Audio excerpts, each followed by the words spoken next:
ભાવનગરના જૂના બંદર વિસ્તારમાં લેબરના ગોડાઉનમાં આગ લાગી.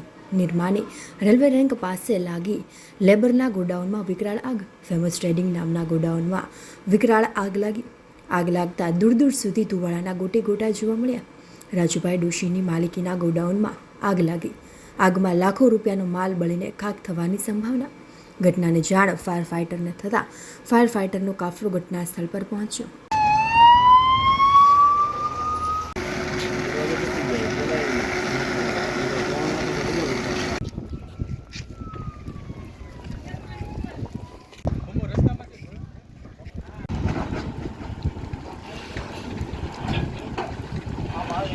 ગાડી બોલાવવાનું થઈ ગયું છે કોકના પહેલાં તમે